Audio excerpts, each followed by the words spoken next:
ഹരേ കൃഷ്ണ. എല്ലാവർക്കും മാധവത്തിലേക്ക് സ്വാഗതം.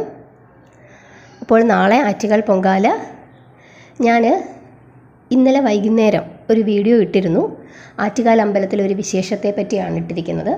എല്ലാവരും അത് സമയം കിട്ടുമ്പോൾ ഒന്നെടുത്ത് കേൾക്കണം. കാരണം ഒരു ദിവസം ക്ഷേത്രത്തിൽ പള്ളി ഉണർത്തുന്നത്, ഉത്സവത്തിൻ്റെ ഇടയ്ക്ക് ഒരു ദിവസം പള്ളി ഉണർത്തുന്നത് വ്യത്യാസപ്പെട്ട ഒരു സമയത്താണ് ഉണർത്തുന്നത്. എന്താണ് അതിന് കാരണം? ആ കഥയെല്ലാം ഞാൻ പറഞ്ഞിട്ടുണ്ട്. അതെല്ലാവരും ഒന്ന് കേൾക്കണേ. അതുപോലെ തന്നെ ഇന്ന് ഞാൻ പറയാൻ വന്നിരിക്കുന്നത് ഒരു ചോദ്യമാണ്. അതായത് ഭഗവാനാണോ ഭക്തനാണോ ഏറ്റവും കൂടുതൽ കാരുണ്യവാൻ? അപ്പം നിങ്ങളുടെ മനസ്സിൽ ചില ഉത്തരങ്ങളൊക്കെ വന്നിട്ടുണ്ടാവും. എന്തു തന്നെയായാലും നമുക്ക് അതിനെപ്പറ്റി ഒന്ന് നോക്കാം. വൃന്ദാവനത്തിൽ 2 തത്തകളുണ്ടായിരുന്നു. ശുകൻ എന്ന് പറയുന്ന ഒരു ആൺതത്തയും സരിക എന്ന് പറയുന്ന ഒരു പെൺതത്തയും. ആൺതത്തകളുടെ നേതാവാണ് ശുകതത്ത, പെൺതത്തകളുടെ നേതാവാണ് സരികതത്ത. ഇവർ രണ്ടുപേരും തമ്മിൽ ഒരു ദിവസം ഒരു സംസാരമുണ്ടായി. അതായത് സരികതത്ത പറയുകയാണ്, ഏറ്റവും കൂടുതൽ കാരുണ്യവാൻ ശ്രീരാമസ്വാമിയാണ്, പ്രഭുവാണ് ഏറ്റവും കൂടുതൽ കാരുണ്യവാൻ എന്ന് പറയുന്നു, ശ്രീരാമചന്ദ്ര പ്രഭു. ഉടനെ ശുകതത്ത പറയുകയാണ്, ശരിയാണ്, ഞാൻ അംഗീകരിക്കുന്നു എന്ന് പറയുന്നു. എന്നിട്ട് ചോദിക്കുന്നു, എന്താണ് അങ്ങനെ പറയാൻ കാര്യം എന്ന് ഇവർ രണ്ടുപേരും കൂടെ ഡിസ്കസ് ചെയ്യുകയാണ്. എന്താണ് അതിന് കാരണം? അപ്പോൾ സരിക പറയുകയാണ്, ശ്രീരാമചന്ദ്ര പ്രഭു വലിയ കാരുണ്യവാനാണെന്ന് ഞാൻ പറഞ്ഞതിന് കാരണം അദ്ദേഹം ആര് വന്ന് ചോദിച്ചാലും അവരുടെ ആഗ്രഹങ്ങളെല്ലാം സാധിച്ചു കൊടുക്കും. അദ്ദേഹം വളരെ കരുണാമയനായ, ദാനശീലനായ, ധർമ്മിഷ്ഠനായ ഒരു രാജാവായിരുന്നു. തൻ്റെ ഏതോ ഒരു പ്രജ തൻ്റെ ഭാര്യയെപ്പറ്റി ഒരു മോശം പറഞ്ഞപ്പോൾ പ്രജാവത്സലനായ ശ്രീരാമചന്ദ്ര പ്രഭു എത്ര വിഷമത്തോടു കൂടിയാണെങ്കിലും സീതാദേവിയെ ഉപേക്ഷിച്ചില്ലേ. ഭഗവാന്റെ ആ ജീവിതം പോലും തൻ്റെ പ്രജകൾക്ക് വേണ്ടി ഉപേക്ഷിക്കേണ്ടി വന്നു. അപ്പോൾ എത്രത്തോളം വിഷമം ഉണ്ടായിരിക്കും ഭഗവാന്, പ്രത്യേകിച്ച് ഗർഭിണിയായിരിക്കുന്ന സീതാദേവിയെ. അത്രത്തോളം ഭഗവാൻ ഇഷ്ടമാണ് സീതാദേവിയെ. പക്ഷേ ഒരു പ്രജ പറഞ്ഞതിൻ്റെ പേരിൽ ഉപേക്ഷിച്ചു, ഭാര്യ ഉപേക്ഷിച്ചു. അദ്ദേഹത്തിനൊരു സമാധാനമുള്ളൊരു ജീവിതമുണ്ടായില്ല. കുഞ്ഞുങ്ങളുടെ കൂടെ അദ്ദേഹത്തിന് ജീവിക്കാൻ പറ്റിയില്ല. അപ്പം അത്രത്തോളം കരുണാമയനാണ് ശ്രീരാമചന്ദ്ര പ്രഭു. അതുകൊണ്ട് ഭഗവാനാണ്, ശ്രീരാമചന്ദ്ര പ്രഭുവാണ് ഏറ്റവും കൂടുതൽ കരുണാമയൻ എന്ന് പറയുന്നു. ഉടനെ ശുകതത്ത പറയുകയാണ്, ഞാൻ അതെല്ലാം അംഗീകരിക്കുന്നുണ്ട്, പക്ഷേ എനിക്കൊരു സംശയം. അതായത് ഒരിക്കൽ ശ്രീരാമചന്ദ്ര പ്രഭു ഇങ്ങനെ വേഷം മാറി പ്രജകളുടെയൊക്കെ ക്ഷേമം, അവരെല്ലാം ക്ഷേമത്തിലാണോ എന്നൊക്കെ അറിയാനായിട്ട് അദ്ദേഹം ഇങ്ങനെ വേഷം മാറി സഞ്ചരിക്കും. അങ്ങനെ വേഷം മാറി സഞ്ചരിച്ചു കൊണ്ടിരുന്ന സമയത്ത് ഒരു ശൂദ്രൻ, അതായത് അന്ന് വർണ്ണാശ്രമങ്ങളൊക്കെ നിലവിലുണ്ടായിരുന്ന സമയമാണ്. അതായത് ക്ഷത്രിയൻ, വൈശ്യൻ, ബ്രാഹ്മണൻ, ക്ഷത്രിയൻ, വൈശ്യൻ, ശൂദ്രൻ, ഇങ്ങനെ 4 വർണ്ണാശ്രമങ്ങളൊക്കെ നിലവിലുണ്ടായിരുന്ന കാലമായിരുന്നു അന്നത്തെ കാലം. ആ കാലഘട്ടത്തിൽ ഒരു ശൂദ്രൻ വേദം പഠിക്കുന്നു. അപ്പോൾ ആ ശൂദ്രനെ വേദം പഠിച്ചതിൻ്റെ പേരിൽ ശ്രീരാമചന്ദ്ര പ്രഭു വധിച്ചു. അതിന് കാരണം എന്താണ്? അപ്പം നമ്മൾ ആലോചിക്കും, എന്തുകൊണ്ടാണ് ശൂദ്രൻ വേദം പഠിച്ചതിന് പ്രഭു അദ്ദേഹത്തെ വധിച്ചത് എന്ന് ചോദിക്കും. അതായത് നമ്മൾ അർത്ഥം ഗ്രഹിക്കാതെ, അതായത് ഒരു ഗുരുവിൻ്റെ ഉപദേശമില്ലാതെ ഇതുപോലുള്ള വേദങ്ങളൊക്കെ അല്ലെങ്കിൽ ശാസ്ത്രങ്ങളൊക്കെ നമ്മൾ പഠിക്കുമ്പോൾ നമ്മൾ തെറ്റായിട്ട് പഠിക്കും. എന്നിട്ട് ശ്രീരാമചന്ദ്ര പ്രഭു കേൾക്കുന്നത്, അദ്ദേഹം തന്നെത്താനെ ഈ പുസ്തകമൊക്കെ എടുത്തു വെച്ച് വായിക്കുന്നു. എന്നിട്ട് തന്നെത്താനെ അദ്ദേഹത്തിൻ്റെ മനസ്സിൽ തോന്നുന്ന രീതിയിലാണ് ഇതിനെ അർത്ഥം വ്യാഖ്യാനിക്കുന്നത്. തെറ്റായ വ്യാഖ്യാനങ്ങളാണ് അദ്ദേഹം കൊടുത്തുകൊണ്ടിരിക്കുന്നത്. അതുകൊണ്ടാണ് അദ്ദേഹത്തെ വധിച്ചത്. അപ്പോൾ അദ്ദേഹം കരുണാമയനാണോ എന്ന് ശുകതത്ത ചോദിക്കുന്നു. എന്നിട്ട് പറയുന്നു, അതുകൊണ്ട് ഞാൻ അത്രയും ഒന്നും അങ്ങോട്ട് അംഗീകരിക്കുന്നില്ല എന്ന് പറയുന്നു. എന്നിട്ട് പറയുന്നു, നിയമങ്ങൾ, അതുപോലെ വർണ്ണാശ്രമ നിയമങ്ങൾ, യമനിയമങ്ങൾ, ഇതൊക്കെ പാലിച്ചുകൊണ്ടാണ് അദ്ദേഹം തൻ്റെ ഭരണം നടത്തിക്കൊണ്ടിരുന്നത്. അദ്ദേഹം കരുണാമയനൊക്കെ ആയിരുന്നു, പക്ഷേ ഇങ്ങനെയുള്ള ചില നിയമങ്ങളൊക്കെ അദ്ദേഹം പാലിച്ചിരുന്നു എന്ന് പറയുന്നു. അപ്പോൾ സരികത്തത്തെ പറഞ്ഞു, അങ്ങനെയാണെങ്കിൽ ശ്രീകൃഷ്ണ ഭഗവാനാണ്. അടുത്തത് ദ്വാപരയുഗം. ശ്രീകൃഷ്ണ ഭഗവാനാണ് ഏറ്റവും കൂടുതൽ കരുണാമയൻ. അതിന് കാരണമായിട്ട് ഈ സരികത്തത്ത പറയുന്നത്, ശ്രീകൃഷ്ണ ഭഗവാൻ ഇങ്ങനെയുള്ള നിയമങ്ങളൊന്നും നോക്കിയിരുന്നില്ല. അതുകൊണ്ടാണല്ലോ അദ്ദേഹം കുബ്ജയ്ക്ക് മോക്ഷം കൊടുത്തത്. കുബ്ജ ഇങ്ങനെ നമുക്കറിയാമല്ലോ, കംസൻ്റെ കൊട്ടാരത്തിൽ ഉണ്ടായിരുന്ന ആ മധുരയിലുണ്ടായിരുന്ന സ്ത്രീയാണ് കുബ്ജ. കൂടി നടന്നുകൊണ്ടിരുന്നത്. അപ്പോൾ അവരെ വലിയ സൗന്ദര്യത്തിലേക്ക് അവരുടെ കൂന് നിവർത്തി കൊടുത്തു. അപ്പോൾ അവിടെ അദ്ദേഹം ഇതൊന്നും നോക്കിയിരുന്നില്ല. അതുപോലെ തന്നെ ഇപ്പോൾ കംസനും പിന്നെ ദന്താവക്രനും ഇങ്ങനെയുള്ള ശിശുപാലനും ഇവർക്കൊക്കെ എന്ത് ചെയ്തു? മോക്ഷം നൽകി. അവരൊക്കെ അപ്പോൾ അങ്ങനെയുള്ള കാര്യങ്ങളൊന്നും ഭഗവാൻ നോക്കിയിരുന്നില്ല. ഭഗവാനാണ് അപ്പോൾ ഏറ്റവും കൂടുതൽ കരുണാമയൻ എന്ന് പറയുന്നു. അപ്പോൾ ഈ ശുഗത്തത്ത പറയുകയാണ്, ശരിയാണ്, ശ്രീരാമചന്ദ്ര പ്രഭുവിനേക്കാൾ കരുണാമയൻ ശ്രീകൃഷ്ണ ഭഗവാനാണ്. അതൊക്കെ ഞാൻ അംഗീകരിക്കുന്നു. പക്ഷേ പിന്നെ എന്തിനാണ് ശ്രീകൃഷ്ണ ഭഗവാൻ ഒരാളെ വധിച്ചത്? അപ്പോൾ ചോദിക്കുന്ന, ആരെയാണ് ആ വധിച്ചത് എന്ന് ചോദിക്കുമ്പം മധുമംഗളനെ അറിയില്ലേ? മധുമംഗളനെ എന്തിനാണ് വധിച്ചത്? അപ്പോൾ ആരാണ് മധുമംഗളൻ? അതായത് ഭഗവാനും ബലരാമസ്വാമിയും അതുപോലെ ഈ ഗോപകുമാരന്മാരും എല്ലാവരും കൂടെ കംസനെ വധിക്കുന്ന ആ സമയത്ത് മധുര നഗരിയിലേക്ക് പോകുന്നു. അപ്പോൾ ആ സമയത്ത് ഗോപാലന്മാരല്ലേ, അവർക്ക് മധുമംഗളൻ എന്ന് പറയുന്ന ഒരു അലക്കുകാരനുണ്ടായിരുന്നു. ഈ അലക്കുകാരൻ കൊട്ടാരത്തിലേക്ക് ഒരുപാട് നല്ല നല്ല വസ്ത്രങ്ങൾ അലക്കിക്കൊണ്ടിരിക്കുന്നതായിട്ട് കണ്ടു. പട്ടുവസ്ത്രങ്ങൾ ഒക്കെ അലക്കുന്നു. അപ്പം ഇതൊക്കെ കണ്ടപ്പോഴത്തേക്കും ഈ ഗോപന്മാർക്ക് ഇതൊക്കെ ഒന്ന് ഇട്ടാൽ കൊള്ളാമെന്നൊരാഗ്രഹം. അപ്പോൾ കൃഷ്ണനോട് പറഞ്ഞു, ഭഗവാനെ കൃഷ്ണ, ഞങ്ങൾക്കും കൂടെ അങ്ങനത്തെ വേഷമൊക്കെ വേണമെന്ന് പറഞ്ഞു. ഉടനെ തന്നെ കൃഷ്ണൻ പറഞ്ഞു, ചെന്ന് പറയൂ, മധുമംഗളനോട് പറയൂ, ഇതുപോലെ വൃന്ദാവനത്തിലെ നന്ദഗോപരുടെ മകൻ കൃഷ്ണൻ പറഞ്ഞു വിട്ടിട്ട് വന്നിരിക്കുന്നതാണ്, കണ്ണൻ പറഞ്ഞു വിട്ടിട്ട് വന്നിരിക്കുന്നതാണ്. നിങ്ങൾ പോയി ചോദിച്ചു കഴിഞ്ഞാൽ മധുമംഗളൻ നിങ്ങൾക്ക് വേഷമൊക്കെ തരുമെന്ന് പറയുന്നു. ഉടനെ തന്നെ ഇവർ ചെന്നിട്ട് മധുമംഗളനോട് ചോദിക്കുന്നു, ഇതൊക്കെ ഞങ്ങൾക്ക് തരാമോ എന്ന് ചോദിക്കുന്നു. മധുമംഗളം പറയുന്നു, ഇത് കംസൻ്റെ കൊട്ടാരത്തിലേക്ക് കൊണ്ടുപോകാനുള്ള വസ്ത്രങ്ങളാണ്, അത് കുട്ടികൾക്ക് തരാനുള്ളതൊന്നുമല്ല എന്നും പറഞ്ഞ് ഇവരെ ഓടിച്ചു വിടുന്നു. അപ്പോൾ കൃഷ്ണൻ പറഞ്ഞതാണെന്ന് പറഞ്ഞപ്പോഴും അവർ കൊടുക്കുന്നേയില്ല. അങ്ങനെ ഇവിടെ വന്നിട്ട് കൃഷ്ണനോട് അവർ പരാതി പറയുന്നു. അപ്പം ഞാൻ പറഞ്ഞിട്ട് ആണെന്ന് പറഞ്ഞില്ലേ എന്ന് ചോദിക്കുന്നു. ഉടനെ പറഞ്ഞു, അതുകൊണ്ടാണ് കുട്ടിക്കളിക്കുകൾക്ക് തരത്തില്ല എന്നവർ പറഞ്ഞതെന്ന് പറയുന്നു. അങ്ങനെ ഈ മധുമംഗളനെ കൃഷ്ണൻ മതിക്കുകയാണ്. അപ്പോൾ ഇങ്ങനെ ഒരു വസ്ത്രം കൊടുത്തില്ല എന്നും പറഞ്ഞു പോലും മധുമംഗളനെ കൊല്ലുന്നത് ശരിയാണോ? അതുകൊണ്ട് ഭഗവാൻ അത്രയ്ക്ക് കരുണാമയനാണോ എന്ന് ശുഗത്തത്ത സരികയോട് ചോദിക്കുന്നു. അതുകൊണ്ട് സരിക പറഞ്ഞു, അത് ഈ മധുമംഗളൻ എന്ന് പറയുന്ന ആൾ പണ്ട് സീതാദേവിയെ കുറ്റം പറഞ്ഞ ആളായിരുന്നു, അതുകൊണ്ടാണ് ഭഗവാൻ കൊന്നത് എന്നൊക്കെ പറഞ്ഞ് സരികത്തത്ത ഇങ്ങനെ ഒന്ന് ഉഴപ്പി വിട്ടു. അത് കഴിഞ്ഞപ്പം വീണ്ടും സരികത്തത്ത പറയുകയാണ്, അങ്ങനെയാണെങ്കിൽ ചൈതന്യ മഹാപ്രഭു ആയിരിക്കും ഏറ്റവും കൂടുതൽ ദാനശീലൻ.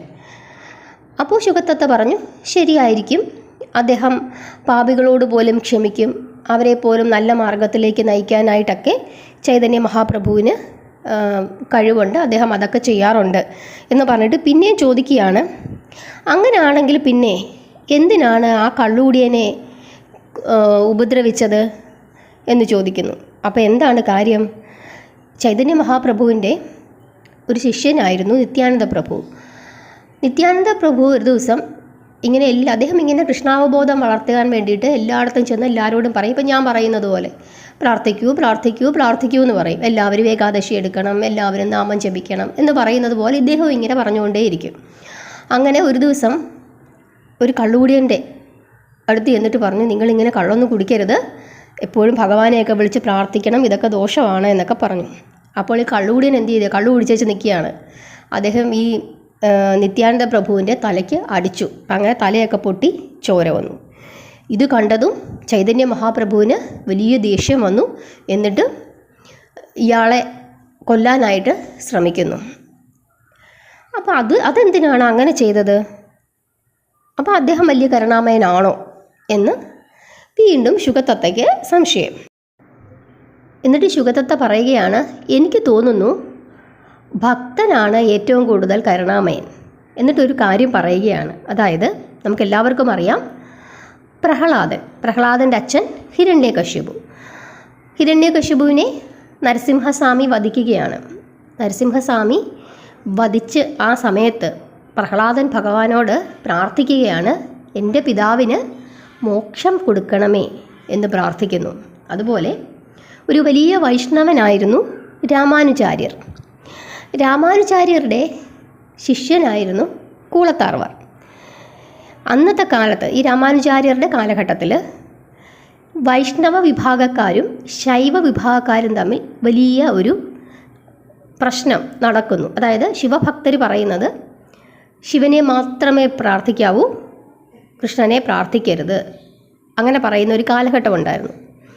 വൈഷ്ണവർ ഭഗവാൻ നാരായണനെയാണ് പ്രാർത്ഥിക്കുന്നത്. ഇവർ തമ്മിൽ ഭയങ്കര പ്രശ്നങ്ങളുണ്ടായിരുന്നു. ആ സമയത്ത് ഒരു ശൈവ രാജാവ് ഉണ്ടായിരുന്നു. ആ ശൈവ രാജാവ് രാമാനുജാര്യരെ കൊല്ലുന്നതിന് വേണ്ടി ശ്രമിച്ചു. ആ സമയത്ത് ഈ വിവരം രാമാനുജാര്യരുടെ ഒരു ശിഷ്യനാണ് രാജാവിന് രാമാനുജാര്യരെ കാണിച്ചു കൊടുക്കുന്നത്. ഈ വിവരം നേരത്തെ അറിഞ്ഞിട്ട് രാമാനുജാര്യരെ അവിടുന്ന് മാറ്റിക്കൊണ്ട് രാമാനുജാര്യരുടെ ശിഷ്യനായ കൂളത്താർവാരും രാമാനുജാര്യരുടെ ഗുരു, അദ്ദേഹം വലിയ പ്രായമുള്ള ഒരു മനുഷ്യനായിരുന്നു, ഇവർ രണ്ടുപേരും കൂടെ വേഷം മാറി രാമാനുജാര്യരുടെ രീതിയിലുള്ള വേഷം ആരിട്ടു? കൂളത്താർവാർ ഇട്ടു. കൂളത്താർവാറുടെ പോലുള്ള വേഷം ആരിട്ടു? രാമാനുജാര്യരുടെ ഗുരു ഇട്ടു. അങ്ങനെ ഇവർ രണ്ടുപേരുമാണെന്ന് തെറ്റിദ്ധരിച്ച് കൂളത്താർവാറിനെയും രാമാനുജാര്യരുടെ ഗുരുവിനെയും ഈ രാജാവ് പിടിച്ചുകൊണ്ട് പോവുകയും ഇവരുടെ രണ്ടുപേരുടെയും കണ്ണ് കുത്തിപ്പൊട്ടിക്കുകയും ചെയ്യുന്നു. അങ്ങനെ കണ്ണ് കുത്തിപ്പൊട്ടിച്ച രാമാനുജാര്യരുടെ ശിഷ്യനായ കൂളത്താർവാർ രാമാനുജാര്യരുടെ ഗുരുവായ ഈ പ്രായമായ ഗുരുവിനെയും കൊണ്ട് പോകുവാണ്. അങ്ങനെ പോകുന്ന സമയത്ത് ഈ ഗുരു വീണ് മരിക്കുന്നു.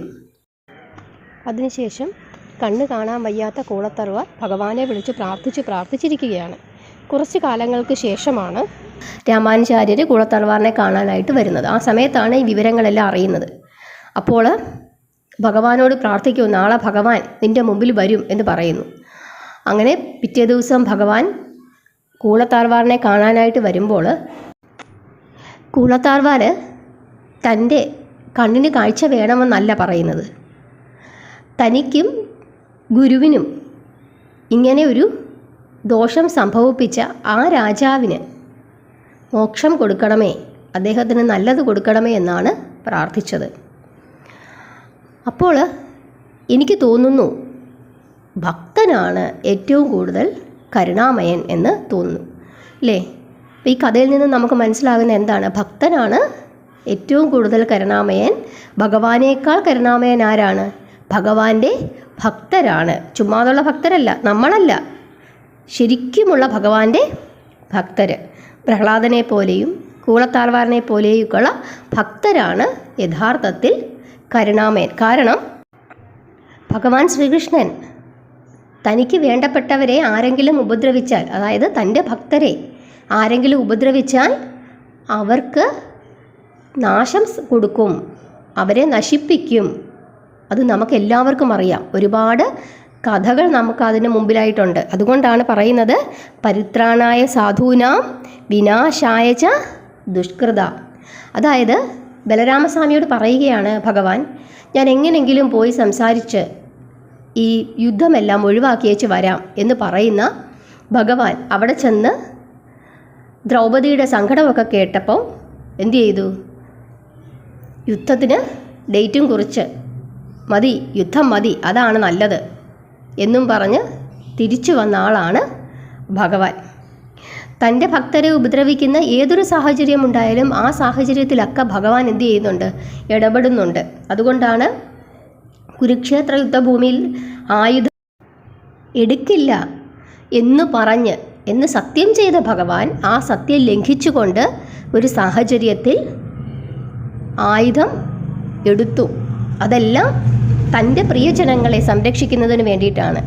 അപ്പോൾ തൻ്റെ പ്രിയജനങ്ങളെ സംരക്ഷിക്കുന്നതിന് വേണ്ടി, തൻ്റെ ഭക്തന്മാരെ സംരക്ഷിക്കുന്നതിന് വേണ്ടി ഭഗവാൻ ഏതറ്റം വരെയും പോകുമെന്ന് നമുക്ക് കഥകൾ വായിച്ചാൽ അറിയാം. എന്നാൽ യഥാർത്ഥത്തിലുള്ള ഭഗവാന്റെ ഭക്തൻ തന്നെ ഉപദ്രവിച്ചവരോട് പോലും ക്ഷമിക്കണമേ എന്നാണ് ഭഗവാനോട് പ്രാർത്ഥിക്കുന്നത്. അതിനുള്ള ഏറ്റവും വലിയ ഉദാഹരണമാണ് ആരെന്ന് പറയുന്നത്? പ്രഹ്ലാദൻ. പ്രഹ്ലാദൻ പ്രാർത്ഥിച്ചത് തൻ്റെ പിതാവിന് മോക്ഷം കൊടുക്കണമേ എന്നാണ് പ്രാർത്ഥിച്ചത്. അപ്പം ഇതിൽ നിന്നൊക്കെ നമ്മൾ മനസ്സിലാക്കുന്ന കാര്യം എന്താണ്? യഥാർത്ഥത്തിലുള്ള ഭക്തൻ, ഭഗവാന്റെ ഭക്തൻ എങ്ങനെയുള്ളവനായിരിക്കണം? കരുണാമയനായിരിക്കണം. അതുകൊണ്ടാണ് നമ്മൾ എപ്പോഴും പറയുന്നത് ഭഗവാന്റെ ഭക്തരെ സേവിക്കാൻ പറ്റുന്നതാണ് ഏറ്റവും വലിയ പുണ്യം. അങ്ങനെ ഭഗവാന്റെ ഭക്തരെ സേവിക്കുന്നവരോടാണ് ആർക്കിഷ്ടം? ഭഗവാൻ ഇഷ്ടം. അതുകൊണ്ടാണ് പലരും എന്ത് ചെയ്യുന്നത്? ഒരുപാട് സേവന പ്രവർത്തനങ്ങളിലൊക്കെ ഇടപെടുന്നത്, ചെയ്യുന്നത്. നമ്മൾ കണ്ടിട്ടുണ്ടല്ലോ ക്ഷേത്രങ്ങളിലൊക്കെ ഇങ്ങനെ സേവന പ്രവർത്തനങ്ങൾ ചെയ്യുന്നത്. തിരുപ്പതിയിലൊക്കെ സേവ ചെയ്യാനായിട്ട് എത്രയോ വർഷങ്ങൾ നീണ്ട ബുക്കിംഗ് ആണുള്ളത്. അതിൽ നിന്ന് തന്നെ നറുക്കിട്ടിട്ടാണ് അതിലേക്ക് ആളുകളെ എടുക്കുന്നത്. കാരണം അത്രത്തോളം ജനങ്ങൾ ആ സേവനം ചെയ്യാനായിട്ട് തയ്യാറെടുത്ത് നിൽക്കുകയാണ്. ഇപ്പോൾ നമ്മൾ പൊങ്കാല വരുന്നു, എത്രയോ ജനങ്ങളാണ് അവിടെ വരുന്ന ആളുകൾക്ക് വേണ്ടി വെള്ളമായും ആഹാരമായും മറ്റ് സൗകര്യങ്ങളൊക്കെ ഒരുക്കി കൊടുക്കുന്നത്. എന്തുകൊണ്ടാണ്? ഭക്തരെ സേവിക്കാൻ കിട്ടുന്ന അവസരം, അതായത് ഒരു പൊങ്കാല ഇടുന്നതിനേക്കാൾ 1000 മടങ്ങ് ഐശ്വര്യമാണ് നമുക്ക് കിട്ടാൻ പോകുന്നത് ഒരു ഭക്തനെ അല്ലെങ്കിൽ ഭക്തയെ സേവിക്കുന്നത്. അതുകൊണ്ടാണ് ഇവിടെയുള്ള തിരുവനന്തപുരത്തുള്ള വീടുകളെല്ലാം അന്നത്തെ ദിവസം, തലേ ദിവസമൊക്കെ തുറന്നു കൊടുക്കുന്നത്. ആളുകൾക്ക് കയറി ഇരിക്കാനും കിടക്കാനും ബാത്റൂമിൽ പോകാനും അവർക്ക് വെള്ളമൊക്കെ കൊടുക്കുന്നത് എന്തുകൊണ്ടാണ്? ആ സേവനമാണ്. അപ്പോൾ അവർക്കതിന് ഐശ്വര്യം കൂടുതലായിട്ട് കിട്ടും. നമ്മളെല്ലാവരും ചെയ്യേണ്ടുന്ന കാര്യം എന്താണ്? ഭഗവാനെ പറ്റി പറയുക, ഭഗവാന്റെ നാമങ്ങൾ പ്രചരിപ്പിക്കുക, ഭഗവാന്റെ ഭക്തരെ സേവിക്കുക. ഒരു ക്ഷേത്രത്തിൽ പോയാൽ ഇടിച്ചു കയറി ആദ്യം പോയി നിന്ന് ഭഗവാന്റെ മുമ്പിൽ പോയി നിന്ന് തൊഴണമെന്നല്ല നമ്മൾ ചിന്തിക്കേണ്ടത്. പ്രായമായവരെയോ കൊച്ചു കുഞ്ഞുങ്ങളുമായിട്ട് വന്നവരെയൊക്കെ സുഖമായി തൊഴാനുള്ള സൗകര്യങ്ങൾ ഉണ്ടാക്കി കൊടുക്കുക. അല്ലാതെ അവിടെ എവിടെയും ചെന്ന് കിടന്ന് ഇടിയിട്ട് ആദ്യം ഭഗവാന്റെ മുമ്പിൽ പോയി ഞാൻ നിറയെ ഭഗവാനെ കണ്ടു എന്ന് പറഞ്ഞാൽ ഭഗവാൻ നമ്മളെ കാണണ്ടേ? ഭഗവാൻ കാണുന്നത് ആരെയായിരിക്കും? അങ്ങ് മൂലയ്ക്ക് ഭഗവാനെ ഒരു നോക്ക് കാണാൻ വേണ്ടി നോക്കി കഷ്ടപ്പെട്ട് എല്ലാവരുടെയും ഇടിയും കൊണ്ട് പുറകോട്ട് മാറി നിൽക്കുന്ന ആ സാധു സ്ത്രീയെയോ അല്ലെങ്കിൽ ആ സാധുവായ ആളുകളെയോ ആയിരിക്കും എന്ത് ചെയ്യുന്നത്? ഭഗവാൻ കാണുന്നത്. നമ്മൾ ഭഗവാനെ കണ്ടു കാണും, പക്ഷെ ഭഗവാൻ നമ്മളെ കണ്ടു കാണില്ല. അതൊക്കെ ഓർത്ത് നമ്മൾ ആ സേവന മനസ്കരായി ക്ഷേത്ര സന്നിധിയിലോ അല്ലെ മറ്റെവിടെങ്കിലുമൊക്കെ പോകുമ്പോൾ ആ സേവന സന്നദ്ധരായിട്ട് നിൽക്കുക. ഭഗവാന്റെ നാമങ്ങൾ പ്രാർത്ഥിക്കുന്നവരോട് പറയുന്നവരോട് നിന്ദിക്കാതിരിക്കുക. അതുകൊണ്ടാണ് പറയുന്നത് രുദ്രാക്ഷം കഴുത്തിൽ കിടക്കുന്ന ആളെ ഒരു കാരണവശാലും അയാൾ ഇനി അധർമ്മിയാണെങ്കിൽ പോലും അയാളെ ഒന്നും പറയാൻ പാടില്ല എന്ന് പറയുന്നതിൻ്റെ കാരണം അതാണ്.